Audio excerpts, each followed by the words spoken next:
Welcome back to Get Unstuck and On Target.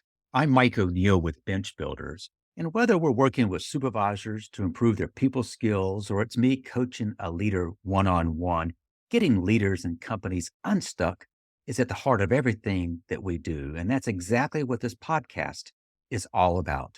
Joining me is Craig Worland. Craig is the Chief Operating Officer at Southeast Primary Care Partners. His company is physician-founded and led. I've invited Craig to come on the podcast because we've got leaders listening who have responsibility for making healthcare dollar choices for their employees. And I think what he will share with us will be of particular interest when you're looking at the complex world of medicine. Welcome, Craig. Thank you. Thank you, Mike. I'm glad to be here. Craig, I know you with your current company, but you have kind of spent a number of years in healthcare. Can you just share a little bit about your background and kind of what led up to your current role? Yeah, no, happy to. So after college, I actually did not go into healthcare. I went into the military. I did a stint in the Marine Corps as an officer, loved my time in the military, and really, learned about leadership in complex dynamic situations, leading really diverse teams that come from very diverse backgrounds, all to be at one point to accomplish, one mission. And so this is, it was a great experience for me being in the military. I loved my Marines. I loved being able to serve my Marines. But what got me into healthcare was when we had our first daughter. She had several significant special needs. So I was, kind of thrown into healthcare for the first time as, through the eyes of my daughter, seeing what it looked like being a chronic patient, a chronic user of healthcare services. Previously, I was your typical kind of, mid-20s male who wouldn't go to the doctor unless they, couldn't make the cut stop bleeding or like the bone was sticking out. And now I was seeing, a daily, weekly and monthly visits to doctors and coordination of care and really seeing, not for the fault of the clinical providers, but just for the fault of the system, how siloed things are and how inefficient they are and the transfer of information being so poor. So when we made the decision to transition out of the military, it was really through that experience that I decided I wanted to go into healthcare. And I've always been a very systems oriented individual. I like processes. I like understanding, what was the breakdown in the process that created that inefficiency or that mistake, not who's the person to blame there. And healthcare just seemed like there was a lot of opportunities for improvement. And I felt like if I could spend a career, trying to make those improvements, it would be a career well spent.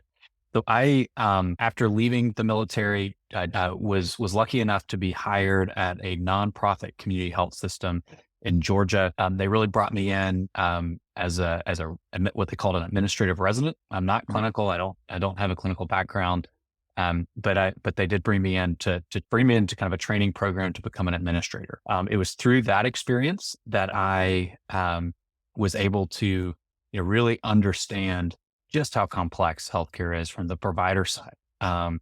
And was very fortunate that the system I was working for was a well-run system, a very profitable system, in terms of it was able to make the necessary funds to reinvest it back into the community so that they could provide robust services to the community they were serving, which was really, really great for me. But what I started to see very quickly was just a fundamental disconnect. And I call it just kind of the fundamental tension in healthcare in general, which is you've got providers on one end, and I include health systems and individual doctors and groups like ours, groups of single specialty doctors. The providers are incentivized in a fee-for-service way, in a fee-for-service system, to do as much as they possibly can to the patient, because that's how they make their money. That's how they make their margin. On the opposite side, you have the payer, who is oftentimes and rarely the patient. So oftentimes it's your typical, your Blue Cross Blue Shield, your Anthem, your Humana, United, your employer-sponsored plan. And they're incentivized to try to pay as little as possible to this provider who's incentivized to do as much as possible. And the patient oftentimes gets caught in the middle. So that's where things like prior authorizations come in and denials and these frustrating surprise billing, these frustrating things that patients experience. And I attribute it to a very misaligned and tension filled system. So for me, I got very interested in what's called value-based care. And that's a broad buzzword of a term. But what I mean by that specifically is the healthcare provider being at risk financially for the outcomes of the patients that they're treating.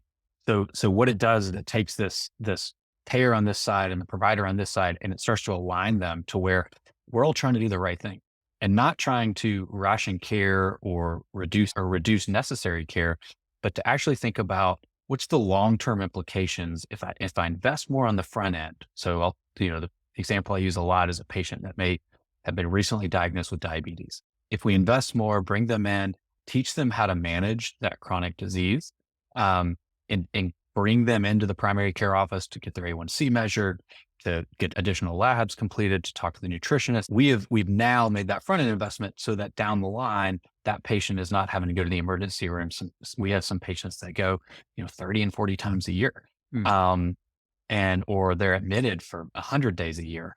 And so what I wanted to do was be part of a system that was trying to do preventative medicine on the front end, and avoid costly downstream impact. And it's difficult to do that in a health system where a lot of the margin is made on operating rooms and the hospital beds and expensive imaging procedures, and at no fault of the system. That's just how the financials are set up. And so I really wanted to make a transition to an independent group that was focused on primary care and focused very much on value-based care. And that's how I ended up here at Southeast Primary Care Partners. We are in the United States. We have listeners literally all over the world. I think at last count, we have listeners who have downloaded these episodes from 50 plus countries. So Okay. our conversation is going to be limited with the U.S. healthcare system. But you now have kind of aligned yourself with an organization that kind of leans into primary care, namely primary care physicians. And I'm making the assumption is that there are a lot of advantages to embracing what a primary care physician does. Can you walk us through, what are the advantages of one, the patient, and maybe to some extent also answer what might be the advantage to the payer, be it the employer, the insurer, to use primary care as a way to bring those two entities maybe more aligned for a value-based care approach? Yeah, no, it's a great question, Mike. And a couple of points. And one, to your comment on kind of having international listeners, I think it's oftentimes when I speak or members of our organization speak at different events, we show a graph and it shows kind of on the y-axis here, you've got length of life or average age at death. And then on the x-axis, you've got cost. And so presumably you would think as you move along the x-axis, your length, you're spending more on healthcare, so your length of life goes up. In fact, that's completely untrue. You look at that with other OECD countries, and they all kind of skew to the left side, meaning it's lower cost and a higher length of life. And then the U.S. sits very much as just this huge outlier way out here to the right and low on the y-axis. Which just shows, hey, we're spending more than anybody else on healthcare. I mean, almost 20% of our GDP is spent on healthcare. That is heard of in like a Scandinavian country or other well-developed countries. But we're not getting anything for it. Our length of life is the bottom third of all of those countries. And so, we're not doing anything that other countries haven't already figured out, which is when you prioritize primary care and you enable primary care to also look at things like social determinants, behavioral health, and other factors that are not directly clinically related or going on inside of, can't measure, by putting a blood pressure cuff on me, what do I have food insecurity or transportation insecurity? But when you ask the right questions and when you resource the primary care provider appropriately, that's what takes you the cost back towards the lower side of that graph, and ultimately brings the outcomes, which are measured, in this particular instance by longevity, further up. So when it comes to primary care, traditionally in the U.S. healthcare system, if you go way back, primary care used to be all there was. Think of the country doctor shows up, horse and buggy, goes into your house, delivers babies, takes care of your cancer, takes care of, your flu. And they are the doctor. As the healthcare system got more evolved, especially in the US, it became more and more specialist and kind of facility centric, which is where most of the higher reimbursements were. And so by default, the primary care provider became less and less and less important in terms of the financial outcomes of, making a profit. Healthcare, while you're taking care of people and you're trying to keep them healthy, which is a really, really worthy cause. At the end of the day, it's also a business. Mm. And the economics, I don't remember which president it was, but said it's the economy stupid. Same applies in healthcare. And so when the economics are aligned to where you get paid more, you're incentivized to do these surgeries and these expensive sites of care and all of these things, primary care then just becomes the feeder to that. And so what has happened over the last couple of decades is, and you talk to most primary care providers, they would echo this, that they have kind of become what they have said to me personally is, feel like I'm a referral factor. Feel like the only reason I'm here is for a patient to come see me, and I'm just supposed to refer to that expensive specialist or to get a patient into the OR or whatever I can do to extract more cost, to go back to that original tension, extract more cost away from the payer. So what we're trying to do, and what I think, other developed countries have done that have lowered costs, is they flip that back on its head.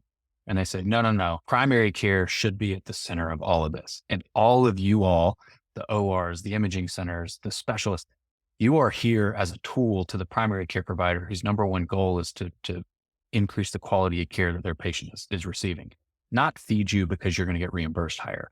But if this patient needs to go to a cardiologist, great, we're going to send them to a cardiologist. But a cardiologist is aligned with us and isn't overly incentivized to go do a stent when it may or may not be necessary. If it's necessary, absolutely, let's go do that. And so it is really, I think for some who have, especially in other countries that have kind of figured this out already, it's not rocket science, but it's just taking the provider who's most concerned about the total patient care and the outcomes for the patient, and then putting them back at the center of it instead of being the kind of the bottom of it and feeding it up. And the last kind of stat I'll share on that is, in most countries, primary care, in most countries that have figured this out and done it well, primary care is 20 to 30% of the total spend. In the US, it averages somewhere between 5 and 8%. And so you just see if 5% of your dollar is spent on the only doctor that is truly concerned about all aspects of your care, we've kind of got a misaligned system and a little bit of a upside down system. Yeah, I know we've had a little bit of kind of a philosophical discussion here about this state of healthcare in the United States, the built-in tensions. We've kind of begun talking about what are the advantages of a primary care physician versus a specialist versus these other things. And what I'm hearing you say is that it's an ecosystem. And Southeast Primary Care Partners is a business, admittedly, where part of your employees are, in fact, primary care physicians. And so let me go to the practicality of this. When you go to med school, they really don't teach you really how to run a medical practice, do they? No, unless you are lucky enough to also do an MBA or something like that. But yes, they do not teach you the business side of it. So could you maybe in terms that I might understand, would you kind of describe the business model? You have physicians who join your organization, and I'm making the assumption is that what you have, this is maybe not the right choice of words, but where appropriate, kind of backroom functions that can support them.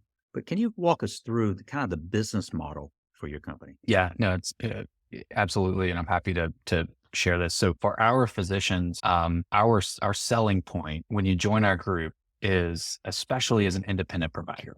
So we focus very heavily on the independent primary care providers, those that have gone and hung their shingle and have continued day in and day out to see patients, treat them well, and run their business well. Or they're coming out of school and they don't want to join a health system. They want to join a group that really prioritizes primary care.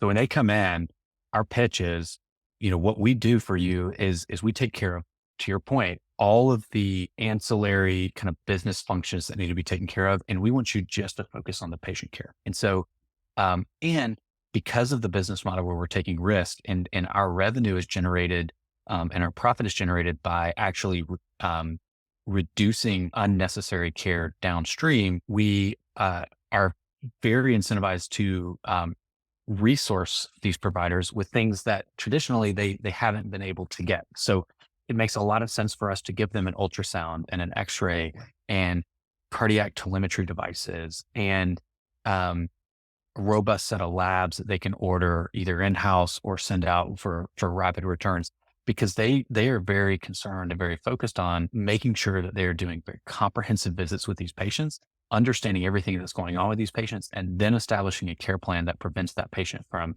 uh, using unnecessary downstream services. And so for them, to your point, it goes back to why they went to medical school, which was to take care of patients and to help patients live healthier, longer, happier lives.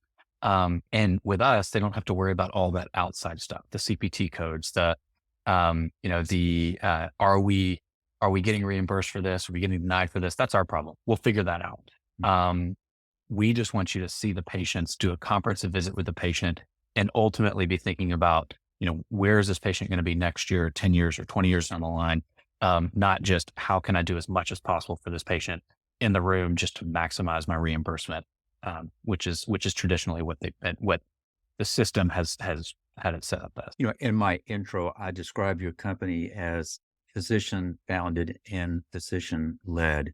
Why might that be a differentiator? Yeah. So, and I'm saying this as a non-physician, so fully full caveat there. But Dr. Tom Batt was the founder of the original group that started our company. He partnered with he's still our chairman of our board. He partnered with our CEO, Eric Lyle, who is also not a physician, but together they set out to build this large group. And it's important for physicians to know that this isn't just a bunch of guys with MBAs or business degrees coming in and trying to squeeze profit out of a particular part of healthcare. We really are, through the leadership of our physicians. We have 20, I can't remember the exact number, but 25 plus of our physicians are actual owners in the company, meaning they have equity and an ownership stake in the company. In addition to Dr. Batt, who's still the chairman of our board. So knowing that we have physicians who are at the helm leading it really keeps us oriented on kind of a clinical focus versus just a straight business or profit or bottom line focus, which is, coming out of this, again, from my background of wanting to improve healthcare because I saw how much it sucked for my daughter. That's what I want to stay focused on. That's what I want to be our North Star, and having that physician leadership and the buy-in of our physicians is absolutely important for that. Craig, my frame of reference is typically that from an HR perspective. When I was leading HR, one of the responsibilities was the overall benefits that are made available to the employees. The biggest chunk of that cost was healthcare. But as a company grows, they have to look at this not just in a community, but multiple communities. And it can get complex pretty fast. I was working for a company we ended up being self-insured. So we had to look at this from a business perspective and look at cost, but look at quality and the like. For a moment, can you describe kind of what are the advantages? Can a employer contract with your company, or are you working primarily through the payers? So today we do not have any employers that we're contracted directly with, but we are actively seeing that. That's been on our road since the company was founded to start to do that in 2024. So we're moving into that today. And we are looking actively to find companies that are pretty progressive in their thinking, that want good, robust primary care, either embedded at the site or local enough where patients can come and have easy access. And then we want to provide that in an aligned way with the employer, which is we're going to see these patients quite a bit, especially, and let me kind of explain this a little bit. So we look at the entire patient population, and no matter where we are, we stratify the patient population, because we all know not every patient is equal. If you look at the statistics, there's 5% of your patients that account for, I think, 40% of cost. Your top 20% of your patients account for 90% of your cost. So we know we have to treat those patients that are struggling with chronic diseases, that are struggling with some acute disease, that we have to treat them differently. And and then the patients that are relatively healthy need to come in for their annual physical, but not much more than that. We don't ask them to do much more than that. So Point being, from an employer standpoint, you need to align with a primary care provider who treats your population that way, who looks at them just like you do when you're managing your benefits on a monthly basis, and you're saying, "Hey, we had this, this large expense here. We had, this thing happen here." You know those patients as a benefit manager, or those employees as a benefit manager that are habitually, some of your top spenders in your company at no fault of their own, but they need a good aligned primary care provider to help them learn how to manage whatever they're struggling with. And so the importance there is finding that, making sure you're aligned, and that if if that primary care provider does a really good job of managing those patients, they should share some of the savings that they're generating for the company. Just to be frank, you need to align the economics. It's the same thing we're doing on the payer side. Payers have said, if you can reduce cost, we'll give you a percentage of that. Employers should be willing to do that as well. But the flip side is also true. As the provider, if we don't reduce the cost and actually cost goes up, we should be on the hook for taking some of that risk on as well. And it shouldn't all be on the organization. So it's a nuanced conversation. To your point, it's community by community. It depends on what resources you have, what your relationships are with the larger network in that community.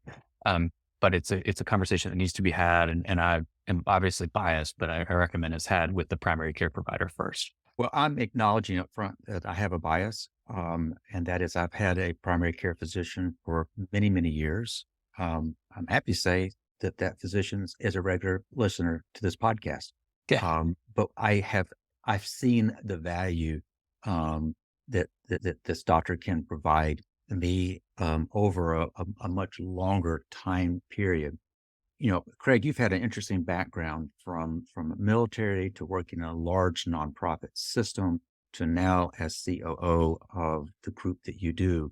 Can you reflect on a time when perhaps yourself or a client or something got stuck? And when that happened, what did it take to get unstuck? Yeah.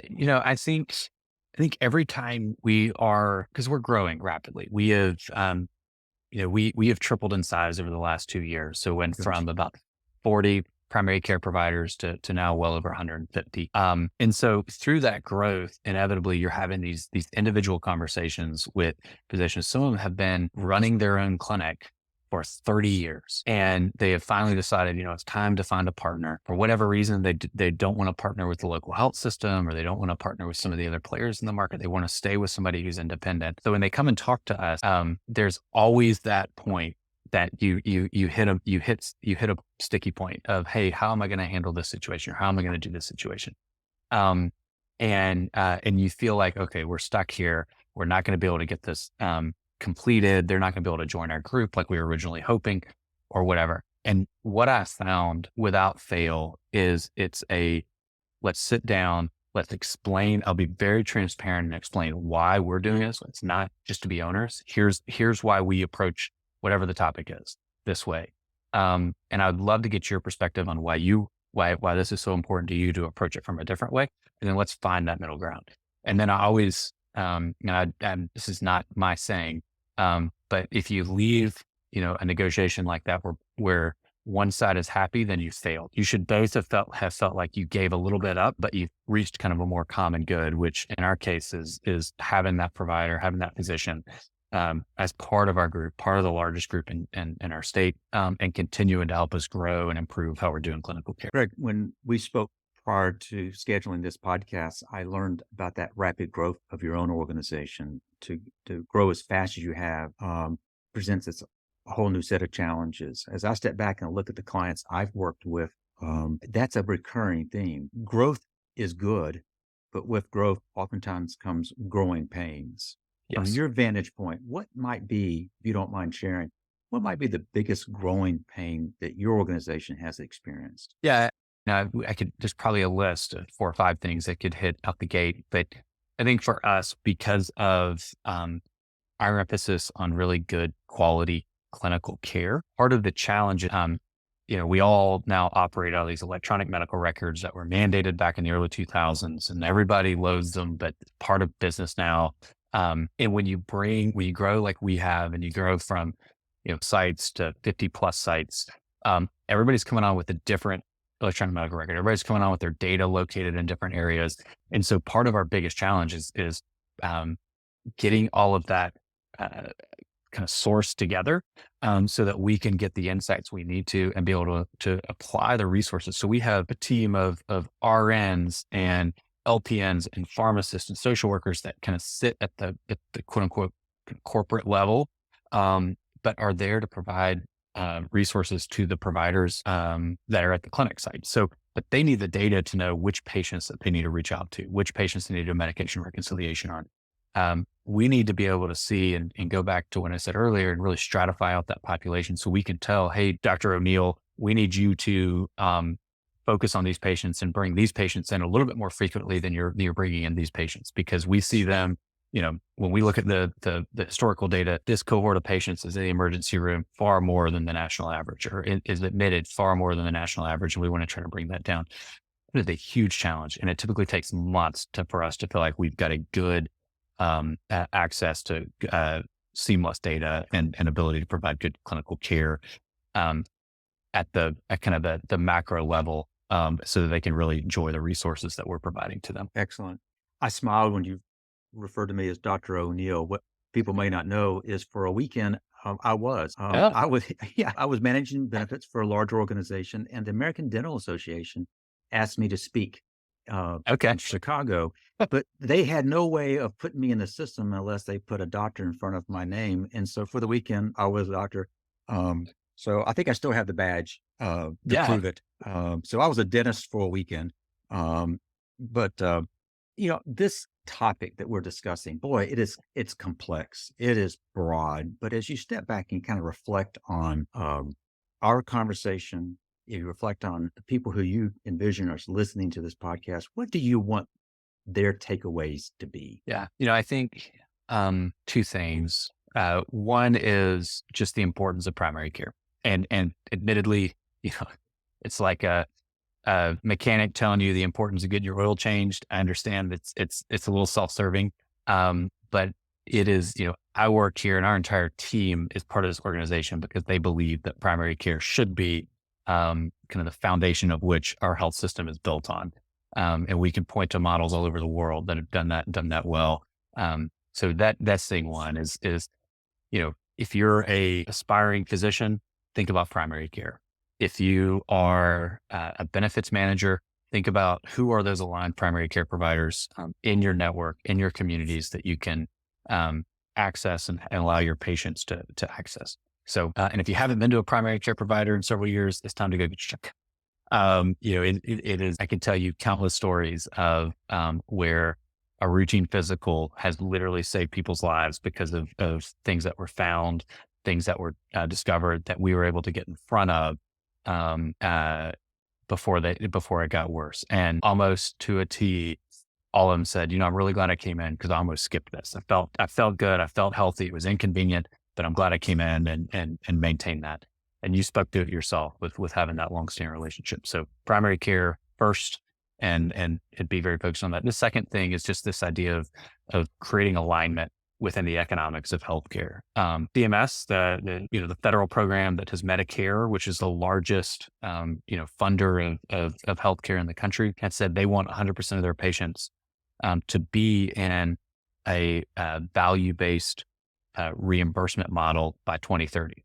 So they've indicated this is where healthcare is going. Commercial plans always follow where healthcare is going. So think about this idea of how do we align those incentives? How do we feel like the provider is just as incentivized to take care of the long-term care of the patient and prevent unnecessary downstream costs as we, the payer, are, and ultimately as the patient wants them to be, and creating that economic alignment and keeping it from becoming that tension-filled tug of war that I think we've experienced for the last couple of decades and we've proven just doesn't work very well. Craig, you've opened my eyes to a number of things I haven't thought of. Thank you for just sharing your expertise. It was most interesting. If folks want to reach out to you, what's the best way for them to connect with you? Yeah. And I've still appreciated this conversation. And I think what you're doing with the podcast, the leaders you're speaking to, it is something that we often don't think about, which is it feels like you're stuck and you're the only one facing this problem. And then I hear your podcast and hear some of the people you talk to. No, this is the common thing. And I've learned so much from hearing how other individuals have addressed their stuckness, if you will. But if people want to reach out to me, we're at southeastpcp.com. That's our website. Emails are associated there. LinkedIn is a great way to reach out to me. Not a huge social media guy, but I do try to follow up on my LinkedIn. And then please, my cell phone is on the website. Welcome people reaching out. I'm always interested to meet people, learn how other people are playing in the healthcare industry, and what we can do to potentially work together to solve for what's a really, really difficult problem, but a very worthy problem to try to be solving. Greg, we met via LinkedIn.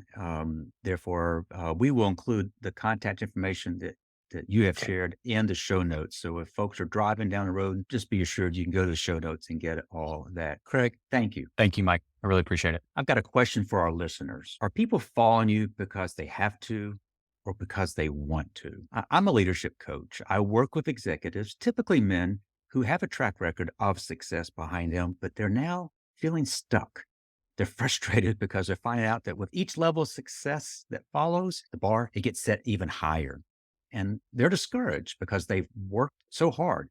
And what worked in the past is no longer working. So my clients, despite all their successes in the past, they're lacking the clarity and the confidence to make the decisions needed to get to that next level. So through coaching, we work together to unravel hidden blind spots, challenge limiting beliefs, and establish a strong sense of accountability. So if you're feeling stuck and that describes you or someone you know, let's talk. Head over to bench-builders.com to schedule a call. So I'd like to thank you again for joining us, and I hope you have picked up on some quick wins from Craig that will help you get unstuck and on target.